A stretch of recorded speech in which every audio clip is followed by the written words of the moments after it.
기도하겠습니다.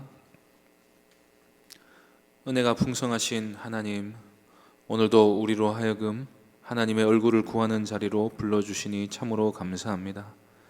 푸른 초장과 의의 길로 저희를 인도하시고 주의 막대기로 저희들을 안위하여 주시옵소서. 주 예수 그리스도의 이름으로 기도하옵나이다. 아멘. 찬송가 143장 찬양하겠습니다. 찬송가 143장입니다.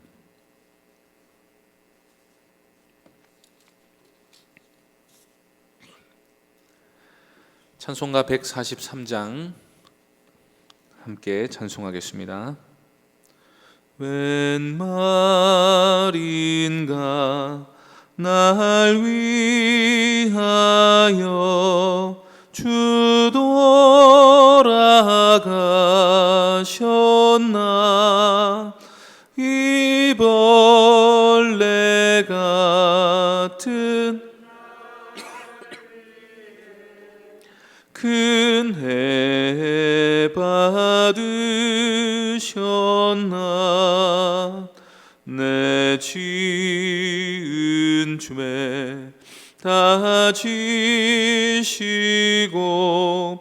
못 박히셨으니 웬일인가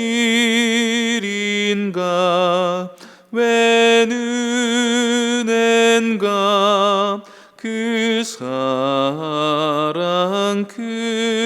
크셔라.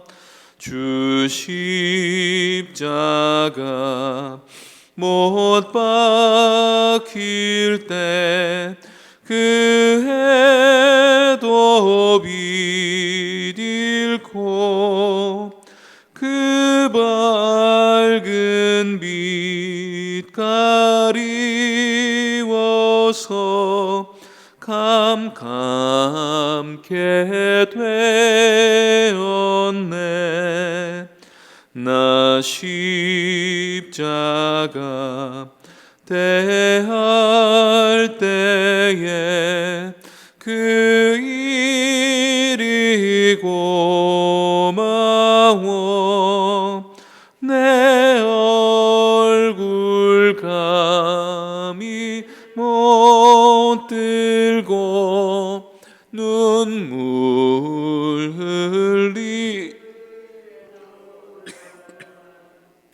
늘 울어도 눈물로써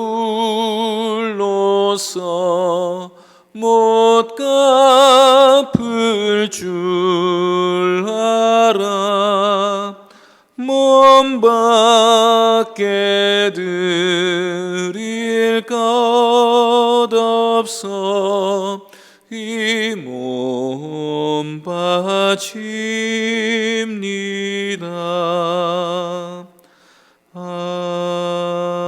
아멘. 하나님 말씀은 미가서 7장 1절부터 6절까지입니다. 미가서 7장 1절부터 6절까지 말씀입니다.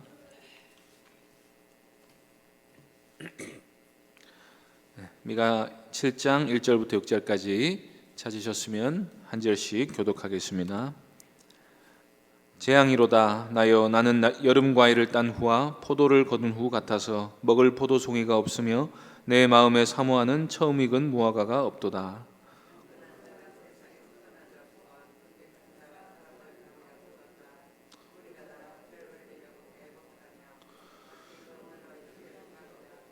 두 손으로 악을 부지런히 행하는도다. 그 지도자와 재판관은 뇌물을 구하며 권세자는 자기 마음의 욕심을 말하며 그들이 서로 결합하니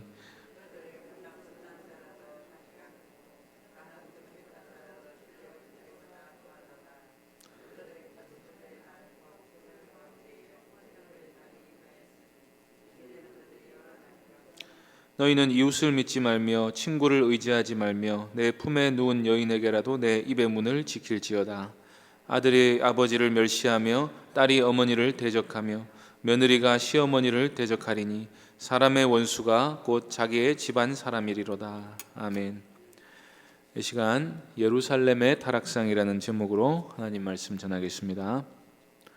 하나님은 공의로우신 분이십니다. 이 말은 하나님은 이유 없이 심판하지 않으신다는 것입니다. 하나님의 진노와 심판에는 합당한 이유가 있습니다. 최후의 심판대에 서는 사람은 하나님이 말씀하시는 심판의 이유에 대해서 한마디도 대답하지 못할 것입니다. 우리가 예레미야 애가서를 읽어보면 하나님이 이렇게까지 예루살렘을 비참하게 심판해야 하는가 하는 생각이 들 수가 있습니다. 예루살렘이라는 도시 자체가 지옥이 되어서 부모가 자식을 잡아먹는 지경에 이르게 됩니다. 물론 이런 비극적인 모습은 심판의 결과일 뿐 아니라 죄악의 결과이기도 합니다. 굶주렸다고 해서 모두가 다 사람을 잡아먹지는 않기 때문입니다. 그러나 전체적인 그림은 아비규환처럼 된 예루살렘의 모습이 이 모습은 하나님의 진노가 얼마나 큰지 심판이 얼마나 두려운 일인가를 보여줍니다. 하나님의 심판은 형벌을 내리시는 일뿐 아니라 사람이 죄에 지배당하도록 내버려 두시는 것이기도 하기 때문입니다. 하나님이 은혜를 완전히 거두시면 사람은 죄의 잠식당에 마귀처럼 되게 되는데 이것도 심판의 한 모습인 것입니다. 심판하시는 하나님을 우리가 생각할 때 우리는 하나님이 참 무서운 분이시다라는 생각을 하게 됩니다. 죄에 대해 단호하고도 무서우신 하나님을 외면한다면 모르지만 직면하게 되면 하나님께 대해 두렵고 떨리는 마음을 가지지 않을 수가 없게 됩니다. 성경을 읽지 않았다면 모르지만 정직하게 성경을 읽어본 사람은 누구나 죄에 대한 하나님의 진노가 크고 두렵다는 사실을 인정할 수밖에 없게 됩니다. 그러면 이때 우리는 하나님이 정말로 이렇게 하셔야 할 만큼 사람의 죄악이 그 정도로 큰 문제인가 하는 의문이 들게 됩니다. 어째서 하나님이 도무지 용서하지 못하시고 이 정도까지 진노하셔야만 했는가? 그래서 선지자들이 하는 중요한 일 중 하나가 이스라엘의 죄악상을 드러내는 일입니다. 그들의 행위가 심판받기 합당했다고 선포하는 것입니다. 그러면 미가 선지자는 이스라엘의 죄악상이 어떻다고 말하고 있습니까? 1절부터 보시겠습니다. 재앙이로다 나여 나는 여름 과일을 딴 후와 포도를 거둔 후 같아서 먹을 포도송이가 없으며 내 마음에 사모하는 처음 익은 무화과가 없도다. 미가 선지자는 지금 현재 상황이 재앙이라고 말합니다. 미가 선지자 스스로 느끼기에 자신이 마치 여름 과일을 딴 후와 포도를 거둔 후 같다는 것입니다. 그래서 먹을 포도송이가 없고 그렇게 좋아하는 처음 익은 무화과가 없다고 말합니다. 처음 익은 무화과는 무화과 중에서 가장 맛있는 무화과라고 합니다. 이미 여름 과일 수확은 끝나서 그런 건 없고 포도 수확이 막 끝났습니다. 그래서 미가의 마음에는 아무런 열매가 없습니다. 그래서 미가는 절망하고 있습니다. 이 1절의 의미는 2절에서 밝혀집니다. 2절 보시겠습니다. 경건한 자가 세상에서 끊어졌고 정직한 자가 사람들 가운데 없도다. 무리가 다 피를 흘리려고 매복하며 각기 그물로 형제를 잡으려 하고. 미가는 예루살렘 사람들을 자세히 관찰했습니다. 그런데 그 안에 의인이 없습니다. 경건한 자가 끊어졌고 정직한 자가 사람들 가운데 없습니다. 하나님의 율법을 마음에 두고 지키려는 사람이 아무도 없습니다. 의롭고 정직한 사람을 만나야 마음에 단 열매가 맺힌 것처럼 포도송이를 발견한 것처럼 마음이 즐겁고 시원할 텐데 예루살렘이 아무런 선한 열매도 없는 사회가 되었다는 것입니다. 대신에 그 땅은 강도들로 우글거리는 곳이 되었습니다. 예루살렘 안에는 피를 흘리려고 매복하고 그물로 형제를 잡으려는 사악한 자들밖에 없습니다. 자기 이익을 위해서라면 가까운 형제까지도 쉽게 해칠 수 있고 자기 행복을 위해서 남을 고통스럽게 하는 일을 쉽게 저지르는 세상이 되었습니다. 미가 선지자는 이런 강도짓이 권력자들로부터 시작되었다고 말합니다. 3절 보시겠습니다. 두 손으로 악을 부지런히 행하는도다. 그 지도자와 재판관은 뇌물을 구하며 권세자는 자기 마음의 욕심을 말하며 그들이 서로 결합하니. 지도자와 재판관은 뇌물만을 구합니다. 재판의 결과가 오로지 돈으로 좌우됩니다. 이러면 억울한 피해자가 무수히 발생할 수밖에 없습니다. 돈 있고 힘 있는 사람들에 의해 강포가 저질러져도 아무도 구원할 자가 없습니다. 그래서 권세자는 자기 마음의 욕심을 말해버립니다. 사람이 악한 계획을 마음에 품고 있어도 법이 날카롭게 살아있으면 함부로 악한 속내를 쉽게 드러내지 못하는 법입니다. 사회 전체의 윤리 수준이 높으면 비열하고 잔인한 마음을 가진 사람도 일단은 그 악한 마음을 감추기 마련입니다. 그런데 재판관이 뇌물을 받습니다. 왕도 뇌물을 받습니다. 부자들은 이제 돈만 있으면 어떤 악이라도 저지를 수 있습니다. 살인자가 부자가 되면 마음 놓고 사람들을 죽일 수가 있게 됩니다. 그리고 돈으로 처벌을 피하는 게 너무나도 당연하게 되면 이제 그런 마음의 욕심을 대놓고 드러내게 됩니다. 이렇게 돈과 권력이 서로 결탁되어 있습니다. 돈이 모든 것을 측량하는 척도가 되고 사회의 정의 위에 서 있게 됩니다. 이렇게 정의가 썩어버리면 사람들이 선을 행하지 않게 됩니다. 선을 행하겠다는 소망을 잃어버리고 오로지 자기 밥그릇 챙기기에 바쁜 세상이 됩니다. 그래서 세상에 선한 자가 남아나지를 않게 됩니다. 4절 보시겠습니다. 그들의 가장 선한 자라도 가시 같고 가장 정직한 자라도 찔레 울타리보다 더하도다. 그들의 파수꾼들의 날 곧 그들 가운데 형벌의 날이 임하였으니 이제는 그들이 요란하리로다. 유다에서 가장 선한 자를 찾았더니 가시 같습니다. 예루살렘에서 가장 정직하다는 사람을 만났더니 찔레 울타리보다 더합니다. 그게 그 사회의 도덕적인 수준이 되었습니다. 악하고 힘있는 자만이 살아남는 세상이 되고 말았습니다. 그래서 그들의 파수꾼들의 날이 옵니다. 여기서 파수꾼들이 누구인지는 알기 어렵습니다. 아마도 이스라엘의 파수꾼인 선지자들이 경고한 그날이 온다는 의미일 수 있습니다. 그러나 그날이 무슨 날인지는 분명합니다. 그날은 형벌의 날입니다. 전쟁으로 인해 예루살렘이 요란하게 되는 날입니다. 그런데 미가 선지자는 그 심판의 날이 이미 임했다고 말합니다. 그것은 실제로 적들이 쳐들어와서 심판이 임하기 전에 예루살렘이 이미 지옥과 같은 세상이 되어 있었기 때문입니다. 이것은 도무지 사람 사는 세상이라고 할 수 없을 만한 세상이 되었습니다. 5절 6절 말씀 읽겠습니다. 너희는 이웃을 믿지 말며 친구를 의지하지 말며 내 품에 누운 여인에게라도 내 입의 문을 지킬지어다. 아들이 아버지를 멸시하며 딸이 어머니를 대적하며 며느리가 시어머니를 대적하리니 사람의 원수가 곧 자기의 집안 사람이리로다. 이렇게 불법이 성하면 사랑이 식어집니다. 사회 전체에서 책임이나 의무나 성실 같은 것은 발견할 수가 없게 됩니다. 믿을 사람이 아무도 없게 되어서 친구뿐 아니라 아내에게도 비밀을 말할 수 없습니다. 삼손이 아내를 믿고 비밀을 말하는 바람에 능력을 잃고 두 눈이 뽑히지를 않았습니까? 정말 중요한 사실을 알려줄 때는 믿고 말하는 것인데 그 배신감과 상처가 얼마나 크겠습니까? 신실함이 사라지면 세상 모든 사람들이 고통을 당하게 되는 것입니다. 그래서 아무도 믿을 수 없고 신뢰도 안 하고 존중도 안 하니까 집집마다 집안 꼴이 엉망이 됩니다. 아들이 아버지를 멸시합니다. 딸이 어머니에게 대듭니다. 며느리가 시어머니를 대적합니다.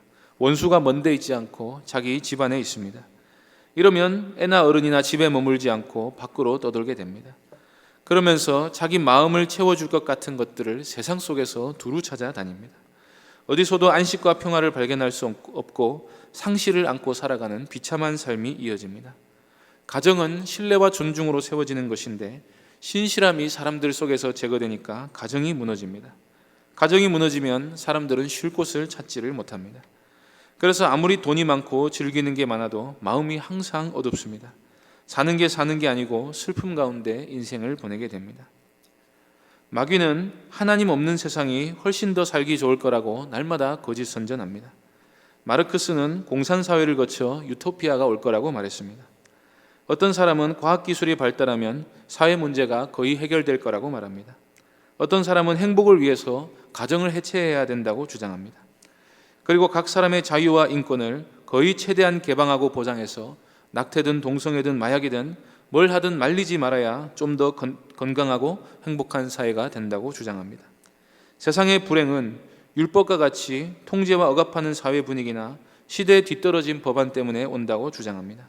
지식은 힘이 아니라 권력이고 폭력이라고 말하고 하나님을 알기보다 자기 자신의 느낌을 더 중요시 여기는 세상이 되었습니다. 그러나 이것은 말 그대로 거짓말입니다. 세상은 TV 광고처럼 그렇게 아름답지 않습니다. 영상 속의 사람들은 항상 웃고 있습니다. 촬영이 끝나면 죽은 사람도 다시 살아납니다. 그러나 실상은 그 이면에 있는 것은 우울증과 불안과 공황장애와 서로를 향한 미움이 사그라들지 않는 것입니다. 하나님이 심판하지 않아도 사람들은 자기 죄 때문에 이미 지옥 같은 세상에 살고 있습니다. 신용은 더 이상 사람의 인격을 말하지 않고 빌린 돈을 잘 갚는 능력을 말하게 되었습니다. 어느 누구도 그 존재 가치로 평가받지 못하고 소유와 외모와 능력 등과 같은 외적인 것으로만 평가받게 됩니다. 불법이 성한 세상에는 사랑이 식어지게 되고 사랑이 없는 세상이 바로 지옥 같은 세상인 것입니다. 로마서 1장 28절에서 바울은 이렇게 말합니다. 또한 그들이 마음에 하나님 두기를 싫어하며 하나님께서 그들을 그 상실한 마음대로 내버려 두사 합당하지 못한 일을 하게 하셨으니, 하나님의 심판에는 현재적 심판과 미래적 심판이 있습니다.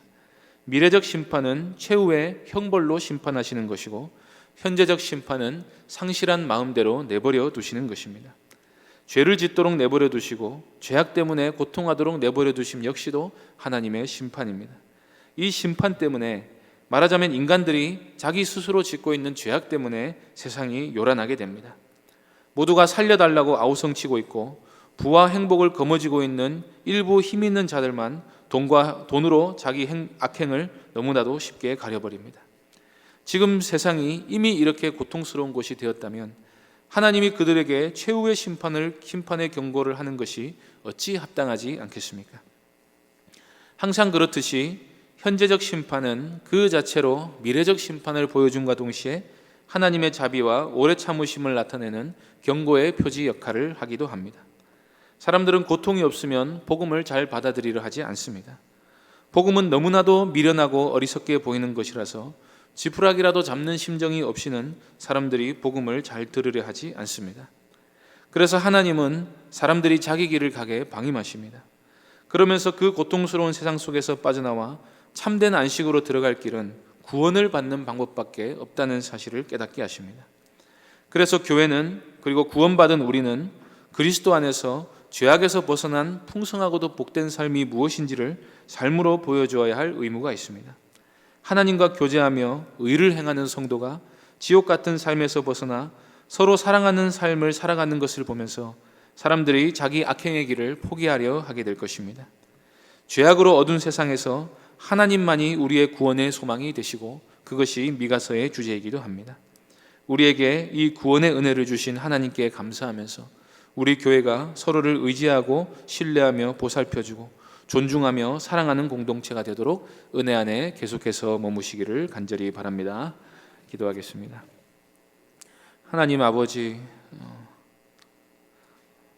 사랑을 전혀 모르던, 사랑하지 않고 사람을 사랑하지 않고 하나님도 사랑하지 않고 우리 자신만 이기적으로 사랑했던 우리를 구원하사 서로 사랑하는 공동체로 모이게 하셨으니 은혜에 감사드립니다.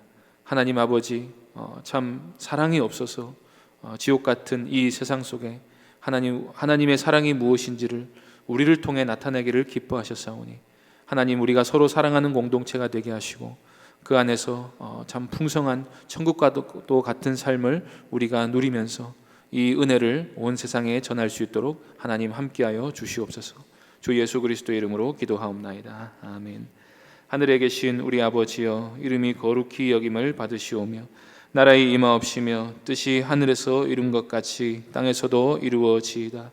오늘날 우리에게 일용할 양식을 주옵시고 우리가 우리에게 죄 지은 자를 사하여 준 것 같이 우리 죄를 사하여 주옵시고 우리를 시험에 들게 하지 마옵시고 다만 악에서 구하옵소서.